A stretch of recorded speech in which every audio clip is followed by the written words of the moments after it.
Hi hello everyone, আসসালামু আলাইকুম। Finally আপনাদের জন্য আজকে ফুল ব্লগটা কিন্তু নিয়ে আসছি। মনে আছে এই ব্লগের কথা? গত কয়েকদিন আগে আমি একটা রিল আপলোড করেছিলাম যেখানে আমি বলেছিলাম যে কোথায় আপনারা বাজেট ফ্রেন্ডলিতে নতুন একটা ইনডোর প্লেগ্রাউন্ডে চলে আসতে পারেন। তো আজকে সবকিছুই থাকবে ডিটেলসে। সো সেদিন ফ্যামিলি মিলে আমরা হঠাৎ প্ল্যান করলাম ডিনার করার জন্য, বাট ডিনারের দিকে যখন যাচ্ছিলাম তখন দেখতে পেলাম এই সুন্দর একটা ইনডোর প্লেগ্রাউন্ডটা বেসিক্যালি আমরা গাড়ি থেকেই অন দ্য ওয়েতে রোড দিয়ে দেখতে পাচ্ছিলাম। খুব হাইরেস একটা বিল্ডিং ছিল এবং বিল্ডিং এর একদম টপ ফ্লোরের মধ্যে আমরা অনেক লাইটিংস এন্ড অনেক কিছু দেখে না হঠাৎ করে আমার কাছে মনে হলো যে আই থিঙ্ক আমাদের বেটার ওখানে যে একটু দেখে আসা যে এখানে আসলে কি করেছে। তো আমি আসলে কনফিউজ ছিলাম যেটা কি প্লে গ্রাউন্ড নাকি রেস্টুরেন্ট আর অন্য কিছু। তারপর তো যে দেখতে পারি যে ইটস বাচ্চাদের প্লে গ্রাউন্ড এবং ওদের এখানে দেখে ভালোই লাগলো।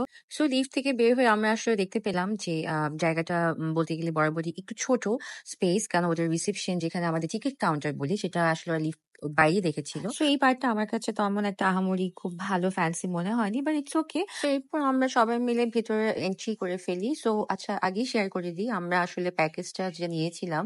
এখানে বিভিন্ন ধরনের প্যাকেজ আছে। সো আমরা নিয়েছিলাম যেটা হচ্ছে সেটা ছিল প্রায় 750 করে, যেটা নাম হচ্ছে আপনার হ্যাপি ফ্যামিলি প্যাকেজ। আর এই প্যাকেজের মধ্যে কি কি রাইডস ছিল এবং কি কি আমরা আরো অ্যাডভান্টেজ পেয়েছিলাম সেটা আমি আমার ভিডিও লাস্টে আপনাদের সবকিছু ডিটেলস শেয়ার করে দিব। সো দেখতেই পাচ্ছেন আমাদের কিন্তু সক্স পরে নিচ্ছিলাম। ও বাই দ্য ওয়ে, সক্স কিন্তু আপনাদের কিনতে হবে, এটা কিন্তু আপনাকে সক্স ফি দিবে না।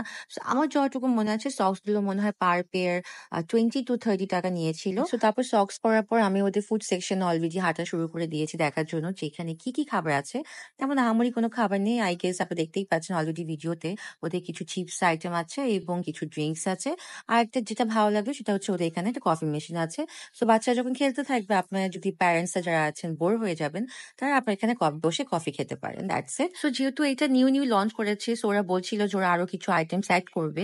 So I was expecting that also যে আরো কিছু ফুডস থাকলে বাচ্চাদের জন্যই ভালো। বাট যেই লোকেশনে ওরা এটা করেছে আমি সেটা আপনাদের সাথে অবভিয়াসলি শেয়ার করবো। সো পরেই জানতে পারবেন যে লোকেশন অনুযায়ী এটা ঠিক আছে। তো সফট জোনের পার্কটাতে দেখতেই পাচ্ছেন ওরা ফার্স্ট ওরা জাম্পিং স্লাইডে ছিল। জাম্পিং করার পর কিছুক্ষণ খেলাধুলা করার পর ওরা এখন স্লাইড সেকশনে চলে গিয়েছে। তো স্লাইড সেকশনটা আমি দেখতে পাচ্ছি যে ওদের এখানে বেশ ভালোই বড় করেই করেছে, not bad at all. So আমার কিডসরা অনেক মজা করে এই পার্কটা, যখন ওরা টগি ওয়ার্ল্ড আর বাবুল্যান্ডে যেখানেই যায় না কেন অলওয়েজ এই স্লাইডটা কেমন যেন ওদের বেশি পছন্দ। আর স্পেশালি আমার ছোট মেয়েটা খুব পছন্দ করে স্লাইডতে, বিকজ এখানে বলস দিয়ে অনেক সারাউন্ডে থাকে। তো আমার এতই লোভ লাগছিল, আমি পা দিয়ে খুব ইয়ে করছিলাম। সো আমি চাচ্ছিলাম যে একটু স্লাইড করতে, বাট চেষ্টা করছিলাম যে কখন সুযোগ বুঝে যাওয়া যায়। তো আমি ওদের সাথে কথা বলছিলাম যে আমি কি যেতে পারবো কিনা, বাট ওরা বলছো যে এখানে তো প্যারেন্টস অ্যালাও না। তো আমি কি আর ওয়েট করি, বিকজ আমি যখন যেখানেই যাই না কেন বাচ্চাদের প্লে গ্রাউন্ডে অলওয়েজ আমি ওদের সাথে আমিও খেলাধুলা শুরু করে দিই। ইটস আ ফান মোমেন্ট এবং আমার কিডসও কিন্তু খুব পছন্দ করে যখন আমি ওদের সাথে জয়েন করি। বাইরে দিবা না, হ্যাঁ আমাকে দিবা, দাও দাও দাও দাও অনেক আসবে। আচ্ছা তোমাকে সব দিয়ে দাও, সব দিয়ে দাও, সব। সো অলরেডি দেখতেই পাচ্ছেন আমি কিন্তু অলরেডি ওদের সাথে গ্রাউন্ডে বসে গিয়েছি খেলার জন্য। সো অ্যাজ আই সে যে আমাকে কি ওয়েট করা যায়, তো আমিও বাচ্চাদের মতন খেলাধুলা করা শুরু করে দিলাম। আর এটা দেখে সবাই আর আমাকে থামাতেও পারেনি। অ্যান্ড আশেপাশে যারা ছিল, যারা আসলে দায়িত্বে ছিলেন, ওরাও অনেক মজা পাচ্ছিল, কজ আমার জন্য অন্যান্য বাচ্চারাও এসেও আমার সাথে খুব খেলাধুলা করছিল।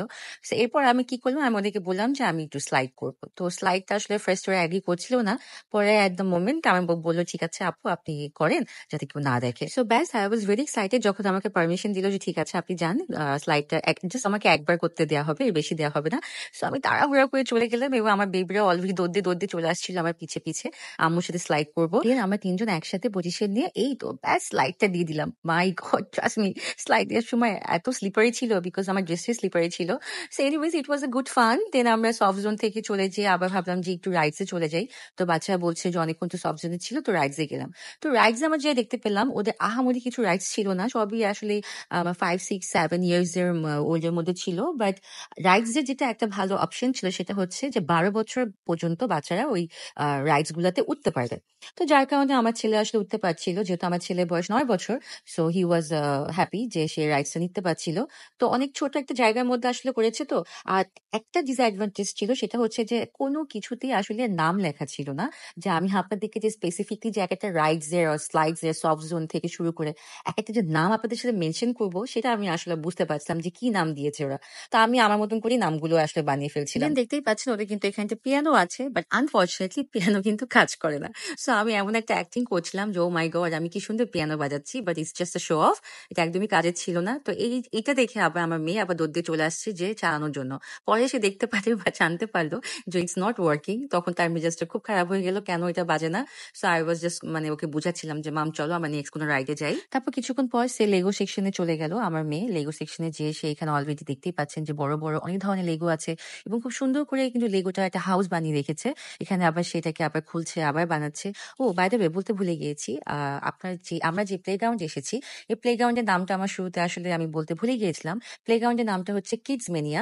অ্যাড্রেসটা আমি পরে আপনাদের সাথে শেয়ার করছি। তো সফট জোনে কিন্তু ওদের অ্যাক্টিভিটিস এর জন্য আরো অনেক কিছু আইটেমস ছিল, যেমন ছোট ছোট আইটেমস যেগুলো আসলে সচরাচর আমাদের বাসায়ও অনেক থাকে। তো এখানে এরকমই ছিল, অত আহামরি কিছু রাইডস ছিল না সফট জোনে। আর যেগুলো আপনারা দেখতে পাচ্ছেন এগুলো মোস্ট অফ দ্য থিং আমার বাসায় অলরেডি ওদের জন্য একটা প্লেগ্রাউন্ড বানানো আছে। তো তারপরেও বললাম না, বাসায় বাচ্চা যতটা না মজা পায়, বাইরে কিন্তু তারা সবার সাথে মানে এনভায়রনমেন্টের সাথে মিশে কিন্তু আরো বেশি ওরা এনজয় করে। এই যে টয়েস পার্কটা দেখতে পাচ্ছেন এখানে কিন্তু অনেক ধরনের ফ্রুটস আছে। তো ফ্রুটস গুলাকে আমাদের কিভাবে করে ঘুরিয়ে ঘুরিয়ে একদম ডাউন পর্যন্ত নিতে হবে। তো এখানে শুধু একমাত্র আমি খেলছিলাম না, আমি সহ আমার হাজবেন্ড এবং আমার 2 বাচ্চা সবাই মজা পাচ্ছিলাম। So you all were playing. আসলে ডিটেলস এত কিছু বলতে গেলে আমার ব্লগ কিন্তু বিশাল লম্বা হয়ে যাবে, সো আপনারা বোর হয়ে যাবেন। সো আমি আপনাকে বোর করতে চাচ্ছি না। সবথেকে ইন্টারেস্টিং পার্ট ছিল ওদের এখানে পিন স্ক্রিন ছিল, which we call cubic play. তো কিউবিক প্লেটা আমার বাচ্চা খুব পছন্দ করে। সো দেখতেই পাচ্ছ ওরা কিউবিক প্লেনে কত রকমের মানে মজা করে এক একটা শেপ বানাচ্ছিল। So which was really interesting. So then আমার মেয়েকে যখন বললাম যে অনেক তো খেললে, এবার চলো আমরা ডিনার করতে যাই, তো সেইটার কথা শুনে সে আবার কিছু ফ্রেন্ডসদেরকে পেয়ে ওদেরকে নিয়ে আবার চলে গেল সে জাম্পিং স্টেশনে। জাম্পিং স্টেশনে যে সে নিজের মতন করে জাম্প করতে করতে করতে করতে তো অবস্থা খারাপ। সো তখন সে বললো যে সে ড্রিঙ্কস খাবে। তো আমি ওর জন্য কোক অ্যান্ড ফান্টা আমার 2 বাচ্চার জন্য নিয়ে আসছিলাম।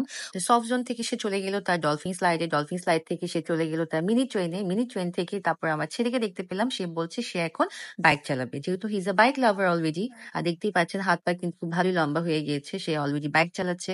যেহেতু আমাদের অনেকগুলো রাইডস ছিল আমাদের প্যাকেজের মধ্যে, বাট ওদের এখানে অনেক রাইডস কিন্তু নষ্ট ছিল, কাজ করছিল না। তো কি করব, আমরা আসলে বাইক দিয়েই সবকিছু শেষ করছিলাম। তো আমার ছেলে রাইড শেষ করার পর দেন আমার মেয়ে স্টার্ট করলো। তো মেয়ে কিছুক্ষণ খেলাধুলা করার পর তার হাত পা ব্যথা হয়ে গেছে, সে আর খেলবে না।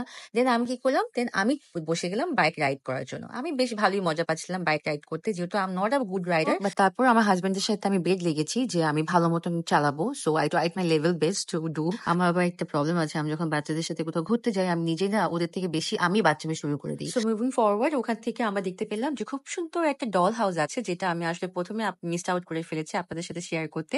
সো ডল হাউসের মধ্যে কিন্তু দেখতেই পাচ্ছি আমার মেয়ে কিন্তু অলরেডি ভিতরে ঢুকে তার ছোট্ট ডল হাউস দিয়ে সে অলরেডি ব্যস্ত হয়ে পড়েছে, এন্ড সে ভিতর থেকে একদমই বের হবে না। অনেক রিকোয়েস্ট করার পর তারপর সে ভিতর থেকে বের হলো, and I said hi. Then after that ওদের কয়েকটা স্টাফ বলতেছিল যে আপু আমাদের আরো 2টা রাইড আছে যেটা ভালো আছে, আপনারা কিন্তু ট্রাই করতে পারেন। এন্ড এই রাইডটার নাম ছিল হচ্ছে হর্স রাইড, যেটা অলরেডি দেখতে পাচ্ছেন আমার মেয়ে কিন্তু বসে পড়েছে, বাট সে পিছনে বসবে না, সে সামনে বসবে। তো ওখান থেকে সে সিট চেঞ্জ করে সামনে চলে আসছিল। আর আরেকটা যেটা রাইড ছিল সেটা হচ্ছে কার রাইড, যেটাতে আমার ছেলে ওখানে রাইড নিচ্ছিল। এন্ড দ্য ফান পার্ট হচ্ছে আমার বুঝাই যাচ্ছে যে আমার ছেলে একদমই মজা পাচ্ছে না, পুরো বোর হচ্ছে। এটা একদমই ওর জন্য ছিল না, বাট ইটস ওকে, নতুন একটা এক্সপিরিয়েন্স ছিল ওর জন্য। তো এখন চলেন আমরা জেনে নিই যে আমরা আসলে ওদের কি কি প্যাকেজ নিয়েছিলাম এবং আরো কি কি প্যাকেজ ওদের এখানে আছে। সো দেখতেই পাচ্ছেন ওদের কিন্তু 400 থেকে ওদের প্যাকেজগুলো স্টার্ট হয়, উইচ ইজ 400 আছে, 450 আছে, আর আছে 700 এন্ড 750। আর যেহেতু আমার প্যাকেজটা ছিল হচ্ছে আপনার হ্যাপি ফ্যামিলি প্যাকেজ, সেটার প্রাইসটা ছিল 750 টাকা, উইচ ইজ 750 টাকা। এবং এই 750 টাকার মধ্যে আপনি 2টা বাচ্চা নিতে পারছেন এবং 2জন প্যারেন্টস ঢুকতে পারবেন, এবং সাথে পাচ্ছেন সফট জোন এন প্লাস 10টা রাইড আপনারা ফ্রি পাচ্ছেন। সো আমার কাছে মনে হয় যে বাজেট অনুযায়ী it's really worth it. And এই ইনডোর প্লেগ্রাউন্ডের অ্যাড্রেসটা হচ্ছে Basila city Madina shopping mall লিফটের 8 নাম্বার। এটাকে কিন্তু মোহাম্মদপুরের আশেপাশে যারা আছেন আবার বসিলাতে যারা থাকেন তাদের জন্য কিন্তু খুব ইজিলি আপনারা কিন্তু এখানে চলে আসতে পারেন। এন্ড অলসো এই ইনডোর প্লেগ্রাউন্ডটা কিন্তু দুপুর 3টা থেকে রাত 9টা পর্যন্ত কিন্তু খোলা থাকে, এটাও কিন্তু মাস্ট আপনাদের জেনে রাখতে হবে। এন্ড ডিটেলসে যদি আরো কিছু জানতে চান you are feel free to comment or inbox me, it's a must visit place. And lastly একটা কথাই বলবো, আমি কিন্তু কোনো পেইড অর প্রমোশনাল ভিডিও করি না। আপনারা সবাই জানেন যে আমি আমার মতন করে ব্লগ করতে পছন্দ করি। সো আমাকে অনেকজনই বলছিল যে আপু বাজেটের মধ্যে বাচ্চাদের কোথায় ইনডোর প্লেগ্রাউন্ড আছে, সো যার কারণে আমার আজকে এই ব্লগটা বানানো। ব্লগটা একটু বড় হয়েছে, but it's a worth it. আপনারা যারা দেখবেন তারা অবশ্যই ভালো লাগবে দেখলে, এবং আমি বলবো অবশ্যই একবার হলো ভিজিট করে আসবেন, you will love it. So আজকে এখানেই ব্লগটা শেষ করছি, নেক্সট কোনো ব্লগ নিয়ে আবার দেখা হবে। সবাই একটা করে কিন্তু লাইক, কমেন্ট, শেয়ার দিতে ভুলবেন না। Thanks for watching. By everyone.